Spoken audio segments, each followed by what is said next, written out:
आज साधना बहुत खुश थी क्योंकि उनके घर में उनकी छोटी बहू जो आई थी। साधना अपनी बड़ी बहू से कहती है, अरे आरती बहू, जल्दी से आरती की थाली लेकर आओ, छोटी बहू का स्वागत करना है। छोटी बहू को घूंघट में गर्मी लग रही होगी इधर खड़े खड़े।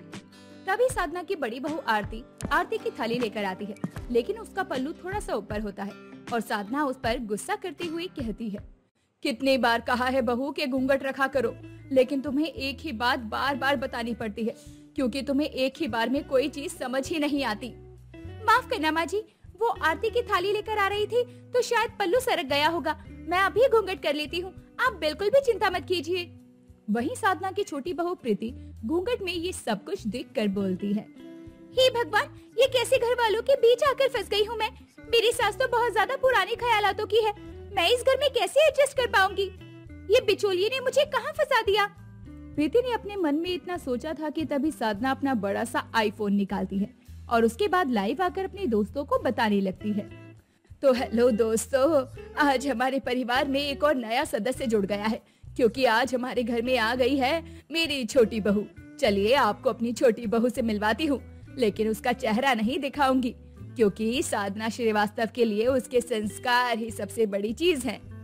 प्रीति घूंघट में ये सब कुछ देखकर हैरान रह गई और खुद से कहने लगी, अरे बाप रे बाप, इतना बड़ा इंस्टा का क्रेज तो मुझे भी नहीं है जितना मेरी सास को है।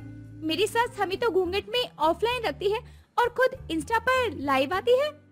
अब प्रीति गृह प्रवेश के बाद अपने कमरे में आराम करने चली जाती है। वहीं अगले दिन वो अपनी रसोई में काम करने के लिए जैसे ही जाती है तो वहीं उसकी सास साधना ट्राइपॉड और रिंग लाइट लेकर और अपना आईफोन लेकर वहाँ आ जाती है और ट्राइपॉड पर आईफोन सेट करने लगती है। उसे ये सब कुछ करते देखकर प्रीति ने सवाल किया, माँ जी ये सब क्या है? आप रिंग लाइट और ट्राइपॉड लगाकर ये किस चीज की तैयारी में लगी हैं? अरे बहू, आज तेरी पहली रसोई की रस्म है, इसीलिए मेरे सारे दोस्त बहुत ज्यादा एक्साइटेड है। आज तू पहली रसोई की रस्म में क्या बनाने वाली है? सब लोगों की रिक्वेस्ट करने पर मैंने ये सोचा कि मैं सब लोगों को दिखाऊंगी कि तू आज क्या बनाने वाली है। बस तू अपना घूंघट थोड़ा सा बड़ा कर ले, मैं नहीं चाहती कि तेरा सुंदर सा मुखड़ा कोई भी देखे। अरे यार, मेरी सास तो बहुत बड़ी सन की निकली, मुझे तो बड़ा सा घूंघट करने को कह रही है और खुद इंस्टा पर लाइव आकर दांत फाड़ रही है। प्रीति अब ऐसे ही बड़े से घूंघट में खाना बनाने की कोशिश करती है, लेकिन जल्दबाजी में उससे नमक चीनी सब कुछ गलत डल जाता है। जैसे ही सारा परिवार साथ में खाना खाने बैठता है। अरे प्रीति बहू, अगर तुम्हें खाना बनाना नहीं आता था तो तुम बता देती, आरती बहू खाना बना देती। ये खाना खराब करने की भला क्या जरूरत थी? बहू, कैमरा के आगे तो ये सारा खाना बहुत बढ़िया लग रहा था, फिर अभी इतना बुरा कैसे लग रहा है? तू सच बता, तुझे खाना बनाना आता है या नहीं? माफ करना माँ जी, खाना तो मैं अच्छा बनाने की ही कोशिश करती हूँ, लेकिन लगता है घूंघट पे मैंने मसाले की गड़बड़ कर दी। कोई बात नहीं, मैं आगे से ध्यान रखूंगी कि खाना बनाते वक्त कोई भी गलती ना करूं। अब ऐसे ही दिन गुजरने लगते हैं। आरती और प्रीति कोई भी काम किया करती तो उसी समय साधना अपना कैमरा लेकर वहां पहुंच जाया करती और आरती और प्रीति घबराहट में आकर अक्सर ही कोई ना कोई गलतियां कर दिया करती। ऐसे ही एक दिन साधना लाइव खाना खा रही थी। वाह, मेरी दोनों लाडली बहू ने कितना अच्छा खाना बनाया है। ये राजमा की सब्जी तो एक नंबर है और इसके साथ ये नरम नरम रोटियां, ओहो हो, खाकर मजा ही आ गया। मुझे ऐसा लगता है कि दुनिया की सबसे खुशनसीब किस्मत वाली सास हूँ मैं, जो मुझे इतनी सर्वगुण संपन्न बहू मिली है। तो चलिए दोस्तों, मिलेंगे आपसे कुछ घंटे बाद, क्योंकि अभी मैं शांति से खाने का मजा उठाना चाहती हूँ। उसकी दोनों बहुएं ये बात सुन रही थी। ये बात सुनकर दोनों बहुओं को बहुत ज्यादा खुशी होती है कि उनकी सास ने उनकी ऑनलाइन तारीफ की और वो अपनी सास से सवाल करती हैं, क्या सच में माँ जी इतना बढ़िया बना है खाना जो आप हमारी इतनी तारीफ कर रही थी? मेरी जुत्ती, ये खाना तुमने बहुत ज्यादा बुरा बनाया है।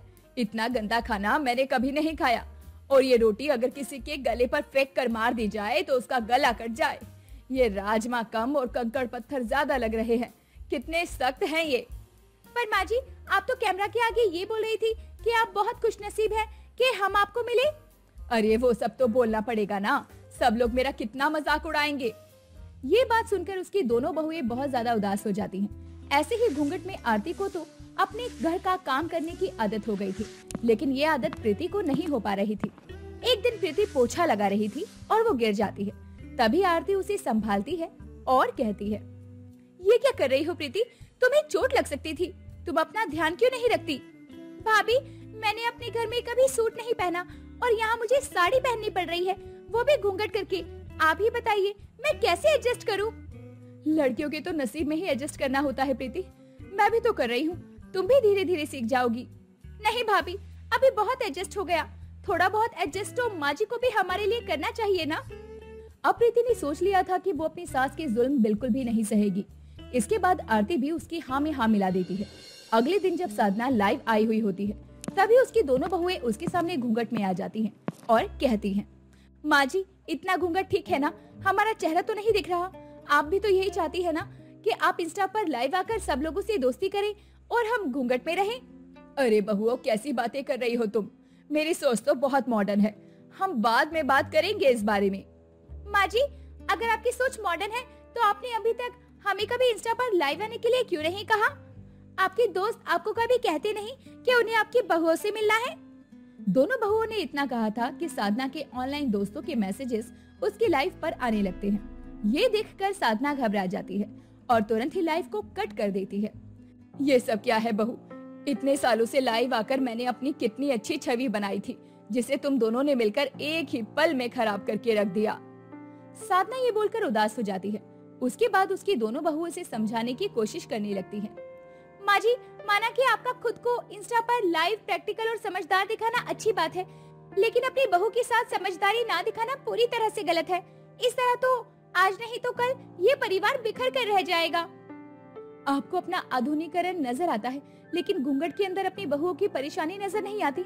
आप हमें कभी भी इंस्टा पर या किसी भी सोशल प्लेटफॉर्म पर फोटोज तक पोस्ट नहीं करने देती ताकि घर के संस्कार खराब ना हो, लेकिन खुद सारा दिन इंस्टा पर लाइव बैठी रहती हैं। माँ जी, घूंघट में घर का काम करने से ही आज मैं गिरते गिरते बची। मुझे कुछ भी हो सकता था और आरती दीदी भी इतने सालों से यही सब कुछ झेल रही है। साधना को अपनी गलती का एहसास होता है। वो अपनी दोनों बहुओं से कहती है, मुझे माफ कर दो बहुओं, मैंने कभी भी तुम्हारे दुख को समझने की कोशिश नहीं की। मैं हमेशा अपना इंस्टा लाइव को लेकर इतनी पागल थी कि कभी ये नहीं सोचा कि तुम दोनों क्या चाहती हो। तभी वहाँ पर साधना का पति आता है और कहता है, अच्छा हुआ साधना कि तुझे बहू की बातें समझ में आ गई, वरना मुझे तो लगा था कि तुझे भी ऑफलाइन पर्दे में रखना पड़ेगा। तब जाकर तुझ में थोड़ा सुधार होगा। पर मुझे खुशी है कि तू बहुत समझदारी से इस बात को जल्द ही समझ गई। इसका मतलब मेरे इस तरह इंस्टा पर लाइव आने से आपको भी परेशानी थी, पर आपने कभी कुछ कहा नहीं। अगर आप मुझे बता देती तो मैं इंस्टा पर लाइव आना हमेशा के लिए बंद कर देती। आपको मेरी वजह से इतनी परेशानी उठाने की जरूरत नहीं थी। मुझे तेरे लाइव आने से कभी कोई परेशानी नहीं थी, लेकिन जब तेरा लाइव दूसरों की जिंदगी में खलल करता है तो मुझे परेशानी होती है।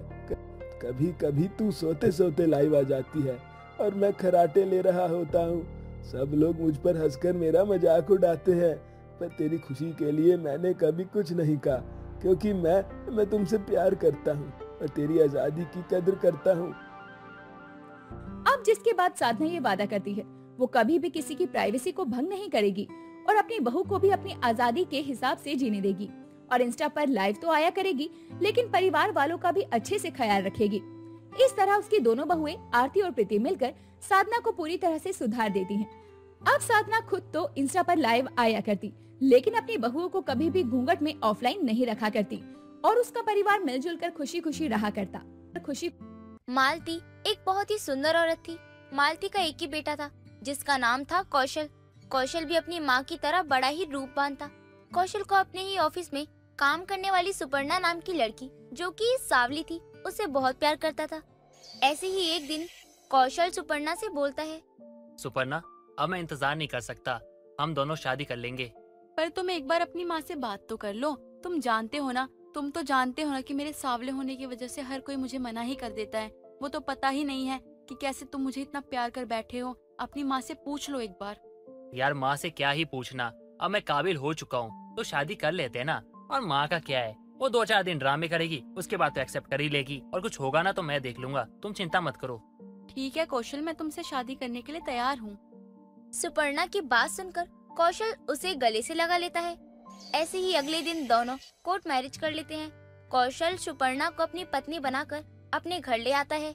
मालती सुपर्णा को अपने बेटे की बीवी के रूप में देखकर कड़कड़ाती बिजली की तरह बोलती है। कौशल, ये सब क्या है? माँ मैं जानता हूँ आपको थोड़ा झटका लगा है, लेकिन सुपर्णा से मैं बहुत प्यार करता हूँ, इसलिए मैंने कोर्ट मैरिज कर ली है। अरे शादी ही करनी थी तो किसी ढंग की लड़की से करता ना। शक्ल देख जरा इस लड़की की। अरे शक्ल तो फिर भी बाद में देखें, रंग तो देख इस लड़की का। अरे अपना रंग देख, कैसा चमकता चांद है, और इसे देख अमावस की काली घनी रात। अरे क्या बोलेंगे लोग, गोरी सास की काली बहू। हाय, यही ताना तो सुनने के लिए मेरा जीवन बचा है क्या? माँ अभी ना कैसी बातें कर रही हो, आज के जमाने की हो, आज के जमाने में जियो ना। पुराने जमाने के रीति रिवाज लेके बैठी रहती हो आप भी। अरे सुपर्णा अब इस घर की बहू है, आपको मानना है तो मानो, नहीं मानना है तो भी मानो, लेकिन मानना तो पड़ेगा आपको कि ये आपकी बहू है। इतना बोलकर कौशल सुपर्णा का हाथ पकड़कर उसे वहाँ से ले जाता है। वक्त गुजर रहा होता है। सुपर्णा अच्छी बहू की तरह घर का सारा काम कर रही थी, पर मालती को अब भी पसंद नहीं थी वो। ऐसे ही एक दिन मालती घर पर अपनी सहेलियों के साथ पार्टी कर रही होती है। तभी सुपर्णा हाथों में शरबत की ग्लास लिए मालती और उसकी सहेलियों के पास आती है। तभी सहेलियों में बैठी मालती की एक सहेली अनीता बोलती है। तुमने बताया नहीं मालती कि तुमने नई नौकरानी रख ली है? कितनी तनख्वाह लेती है? मुझे भी एक नौकरानी की जरूरत है यार। माफ करिए आंटी जी, लेकिन मैं उनकी नौकरानी नहीं, और मैं इस घर की बहू हूँ और मेरा नाम सुपर्णा है। OMG मालती, तेरी बहू, इतनी गोरी सास की इतनी काली बहू। मालती, तू तो कहती थी कि बहू खुद से भी सुंदर लेके आएगी, तू तो हीरा के सपने दिखा के कोयले से मिलवा रही है। अब तुम यहाँ खड़ी खड़ी मेरी बेइज्जती करवाओगी क्या? जाओ यहाँ से और काम करो अपना, और दोबारा मेरे सामने मत आना। इतना कहकर मालती सुपर्णा को वहाँ से भगा देती है और बोलती है। मेरे बेटे की अकल पर तो पत्थर पड़ गए थे, जिस काली कलूटी से कोर्ट मैरिज करके इस घर में कलंक ले आया। सच कहती हूँ, जब से ये लड़की हमारे घर में आई है मेरा तो जीवन नरक हो गया। जब जब मैं इसका ये काला चेहरा देखती हूँ ना, मेरे तन बदन में आग लग जाती है। कहाँ मैं इतनी सुंदर, और मेरा बेटा बिल्कुल मुझ जैसा, और ये काली। लाइट बंद कर दो तो दिखे ही ना। देख, कल को कहीं पोता या पोती होंगे तो वो ब्लैक एंड व्हाइट होंगे, बिल्कुल जेब्रा के जैसे। वाह मालती, तेरी भी क्या जोड़ी है, गोरी सास और काली बहू की। अनीता की बात सुनकर किटी पार्टी में बैठी हुई मालती की सारी सहेलियां उसका जमकर मजाक बनाती हैं। कुछ देर बाद किटी पार्टी खत्म होती है और सभी लोग वहाँ से चले जाते हैं, जिसके बाद मालती गुस्से में सुपर्णा को आवाज देती है और उस पर चिल्लाते हुए बोलती है। तुम्हारी हिम्मत कैसे हुई मेरे दोस्तों के सामने आने की? मेरी सारी किट्टी पार्टी का मजा खराब कर दिया, और जो मेरी बेइज्जती करवाई वो अलग। गलती मेरी नहीं, गलती आपकी है। आपने अपने हाथों से अपनी बेइज्जती करवाई है। आप तो हमेशा ही मेरे रूप की निंदा करती हैं, पर कम से कम लोगों के नजरों में तो मेरी इज्जत करें। बकवास बंद करो। तुम क्या चाहती हो कि मैं तुम्हें अपनी बहू स्वीकार कर लूं? कभी भी नहीं। तुम्हारा और मेरा कोई मुकाबला ही नहीं है। अरे मैं तुम्हें कहीं अपने साथ लेकर जाऊं तो लोग मेरा ही मजाक बनाएंगे कि गोरी सास की कितनी काली बहू है। अरे हीरा और कोयला कभी भी एक साथ अच्छे नहीं लगते हैं। कोयला कोयला ही होता है, समझ गई? तुम इस धोखे में कभी मत रहना कि तुम जैसी काली लड़की को मुझ जैसी गोरी सास मिल जाएगी। इतना कहकर मालती पैर थमकाती हुई वहाँ से चली जाती है। वक्त गुजरता चला जाता है। कुछ तो मालती वैसे ही सुपर्णा को उसके रंग की वजह से पसंद नहीं किया करती थी। बची कुची कसर उसके आस पड़ोस वाले ने उसे भड़काकर पूरी कर दी थी, जिस वजह से सुपर्णा कितना भी अच्छा क्यों ना कर ले, पर मालती के लिए वो कभी भी सही नहीं होती थी। ऐसे ही एक दिन सुपर्णा अपने कमरे में बैठी रो रही होती है। तभी कौशल उसके पास आता है और उसे रोता हुआ देखकर बोलता है। क्या हुआ तुम्हें? तुम रो क्यों रही हो? होना क्या है, माँ जी को तो अपनी सुंदरता का ना जाने कितना घमंड है। वो हमेशा ही अपने सुंदर होने का और मुझे मेरे काले होने का ताना मारती रहती हैं। अब इसमें मेरी क्या गलती है कि मैं गोरी सास की काली बहू हूँ? मैं तो हर चीज उनके लिए अच्छी ही करती हूँ, पर वो मुझे कभी अपना नहीं मानती। सुपर्णा तुम चिंता मत करो, सब ठीक हो जाएगा। इतना कहकर कौशल सुपर्णा को गले से लगा लेता है। ऐसे ही कुछ दिन बीत जाते हैं और दिवाली का त्योहार आने वाला होता है। सुपर्णा बहुत अच्छे से सारा घर साफ करती है और पूरे घर की एकदम अच्छे से सजावट करती है। तभी वो देखती है कि मालती हाथों में फेशियल किट लिए हुए अपने कमरे की तरफ जा रही थी। तभी सुपर्णा अपनी सास को रोकते हुए बोलती है। माँ जी, आप फेशियल करवाने जा रही हैं? तुमसे मतलब? माँ जी, अगर आप जा रही हैं तो मुझे भी लेकर चलिए ना। मैं भी अपना ब्लीच और फेशियल करवा लूंगी। वैसे भी दिवाली की सफाई में काफी डस्ट जम गया है फेस पर। सुपर्णा की बात सुनकर मालती जोर जोर से हंसने लगती है और बोलती है, लगता है घर की सफाई के साथ साथ तुम्हारे दिमाग की भी सफाई हो गई। एक बात बताओ, भैंस को जितना मर्जी नहला लो वो काली की काली ही रहती है, इसीलिए तुम कितना भी फेशियल ब्लीच कर लो रहोगी तो काली की काली ही। तुम कभी भी अपनी सास का मुकाबला नहीं कर सकती। ऐसे ही मालती इतराती हुई वहाँ से चली जाती है। कुछ देर बाद एक सस्ते से पार्लर वाली घर पर आती है और मालती का ब्लीच फेशियल करना शुरू कर देती है। करीबन 1-2 घंटे के बाद पार्लर वाली चली जाती है और मालती अपने कमरे में आराम करने लगती है तो वो अपना चेहरा शीशे में देखकर जोर से चिल्लाती है।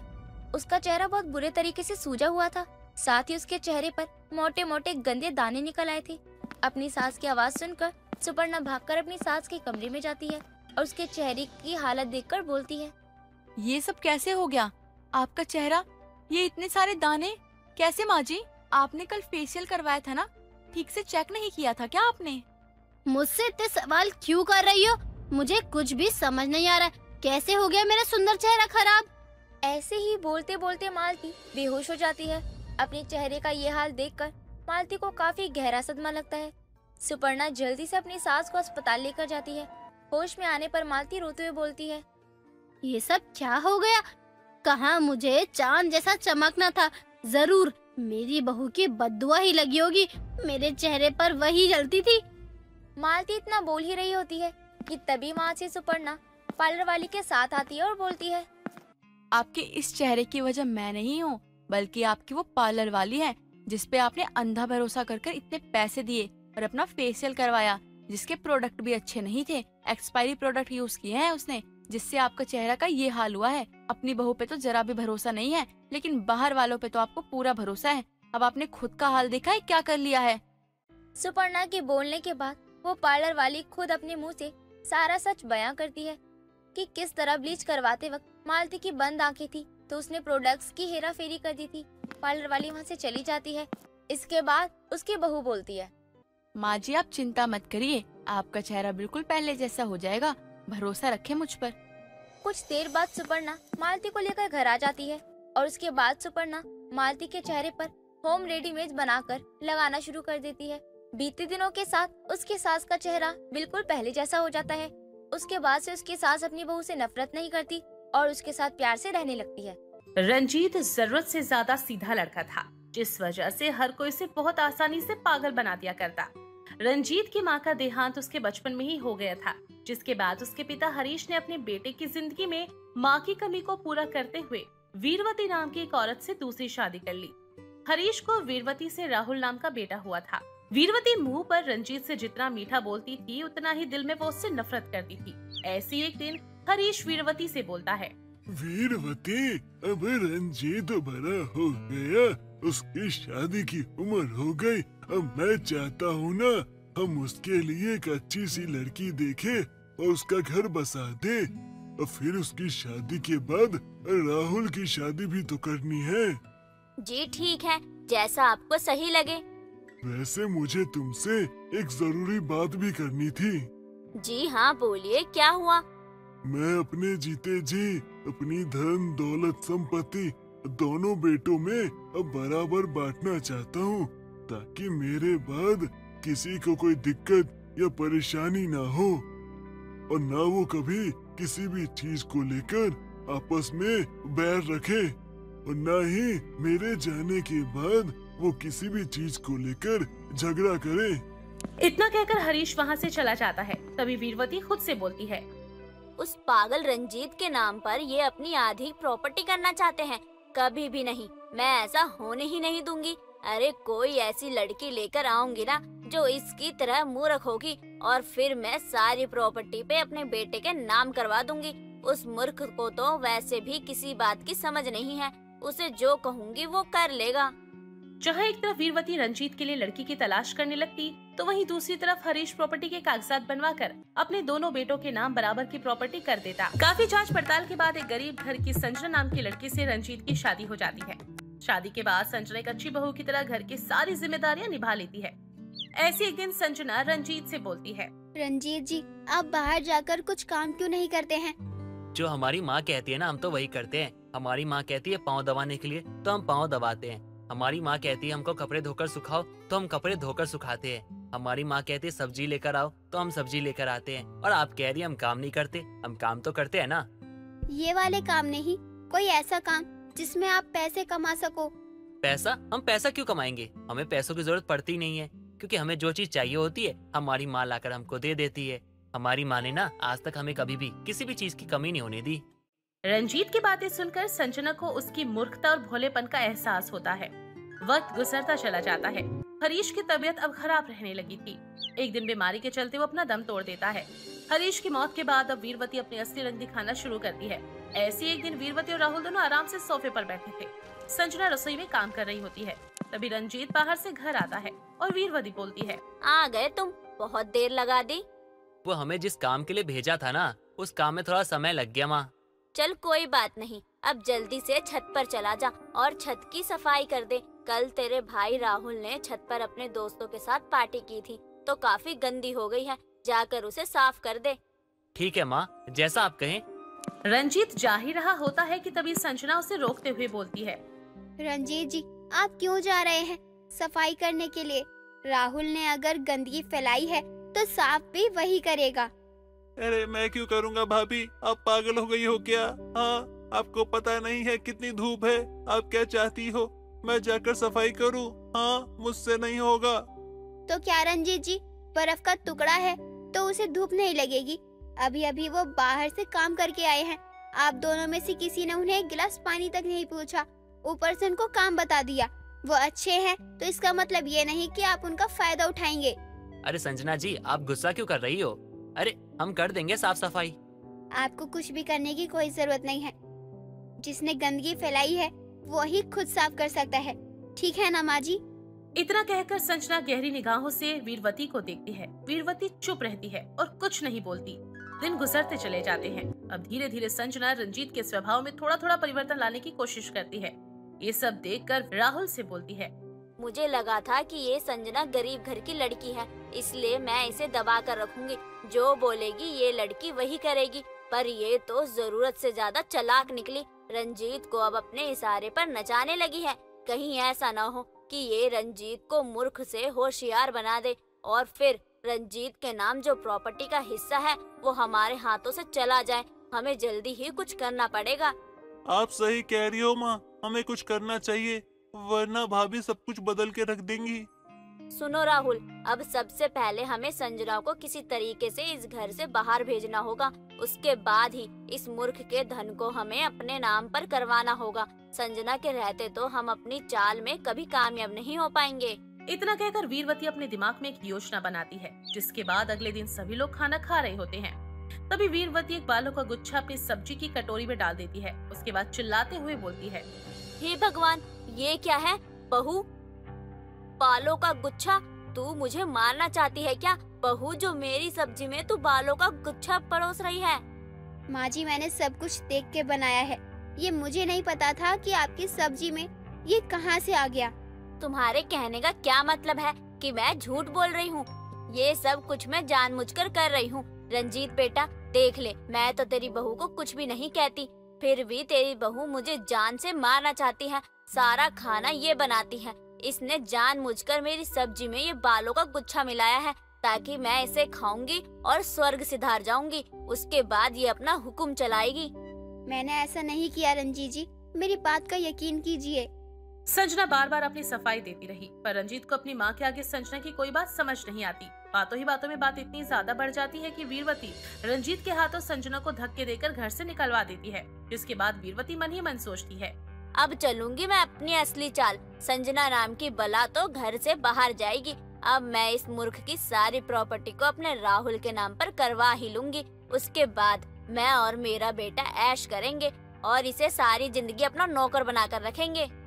इतना कहकर वीरवती मन ही मन मुस्कुराती है, तो वहीं दूसरी तरफ संजना अपने मायके में बैठी खुद से बोलती है, मेरे पति इतने मूर्ख हैं कि उन्हें इतना भी नहीं पता कि उनकी माँ उनको सिर्फ दिखावटी प्यार करती है। वो जो भी कहती है, मेरे पति उनके लिए वो पत्थर की लकीर हो जाती है। मुझे पक्का यकीन है जरूर सासू माँ के दिमाग में कोई ना कोई षड्यंत्र चल रहा है, इसलिए उन्होंने ये सब किया है और मुझे घर से निकाला है। मुझे ये कुछ भी करना होगा और अपने पति तक जाना होगा, उनकी मदद करनी होगी। कहीं ऐसा ना हो कि उन पर कोई विपदा आ जाए। परेशान संजना अपने माता पिता से इस बारे में बात करती है। ऐसी एक दिन वीरवती कचहरी से प्रॉपर्टी के कागज बनवाकर आ रही होती है, तब उसे वहाँ पर संजना देख लेती है। जिस वकील से वीरवती ने कागज बनवाए थे वो किस्मत से संजना के दोस्त के पिता थे। संजना जल्दी से उन वकील के पास जाती है और उनसे सारी बात पूछती है, जिस पर वकील बोलते हैं, हमसे प्रॉपर्टी के पेपर्स बनवाए हैं। वो प्रॉपर्टी के पेपर्स पर अगर रंजीत साइन कर देता है तो सारी संपत्ति वीरवती और राहुल के नाम हो जाएगी। उसका उस संपत्ति पे कोई भी राइट नहीं होगा। वकील की बात सुनकर संजना को सारी चीजें समझ आ जाती हैं। वीरवती संजना के मूर्ख पति का धन पाने के लिए सब कुछ कर रही थी। वीरवती कागज लेकर घर पर पहुंचती है और रंजीत से बोलती है, रंजीत बेटा, ये कुछ जरूरी कागज है, इस पर एक बारी साइन कर दे। ठीक है माँ। क्या माँ हम इन कागजात को पढ़ सकते हैं? वो क्या है ना माँ कि संजना हमेशा कहती थी कि कागजात को ना पढ़ के ही कोई साइन वाइन करना चाहिए। अब भैया पढ़ने की क्या जरूरत है? आप भी ना क्या बातें कर रहे हो? अरे भाभी तो वैसे कुछ भी बोलती रहती थी, आपको याद नहीं है वो कितनी चालू थी? अरे माँ आपके साथ कुछ गलत थोड़ी करेगी। अरे आप माँ पे यकीन कीजिए और साइन कीजिए। नहीं भाई, ऐसी बात नहीं है, बस एक बार पढ़ना चाहते थे हम। क्यों रंजीत, अब तुझे भी अपनी मन में खोट नजर आने लगी है क्या, जो तू ऐसी बातें कर रहा है? अगर ऐसा है तो बता देना। वीरवती रंजीत को फिर से इमोशनली ब्लैकमेल करती है और रंजीत भावनाओं में भरकर जैसे ही पेन उठाता है और कागज पर साइन करने ही वाला होता है कि तभी वहाँ पर संजना वकील साहब के साथ आ जाती है और बोलती है, रुक जाइए, आप इन कागज पर हस्ताक्षर नहीं करेंगे। संजना जी, आप यहाँ क्या कर रही हैं? हमने आपको कहा था ना आप हमारे घर में दोबारा मत आइएगा। और आप अपने साथ ये किसको लेकर आई हैं? कौन है ये? ये वकील साहब हैं। तुम्हारी माँ तुम्हें आज तक धोखा देती रही। रंजीत, वो तुमसे कोई प्यार नहीं करती, उन्हें बस तुम्हारी प्रॉपर्टी से प्यार है। वो प्रॉपर्टी जो तुम्हारे पिताजी ने तुम्हारे नाम की थी। तुम्हारी माँ बहुत अच्छे से जानती है कि तुम अपना अच्छा बुरा नहीं समझते। तुम्हारी इसी मूर्खता का फायदा उठाते हुए वो तुम्हें हमेशा इमोशनली ब्लैकमेल करती रही हैं, ताकि तुम कभी खुद को ऊंचा ना उठा सको। उन्होंने हमेशा तुम्हें नौकर बना के रखा। किस लिए? ताकि तुम अपनी मूर्खता से कभी बाहर ही ना आ सको। इतना कहकर संजना चुप हो जाती है, जिसके बाद वकील बचा हुआ बाकी सच रंजीत को बताता है। अपनी माँ का सच जानने के बाद रंजीत के पैरों तले जमीन खिसक जाती है। उसे समझ आ जाता है कि संजना हमेशा से ही उसका अच्छा चाहती थी। जिसके बाद रंजीत अपने हिस्से का धन जायदाद लेकर हमेशा के लिए राहुल और वीरवती से अलग हो जाता है और संजना के साथ अपना नया जीवन शुरू करता है।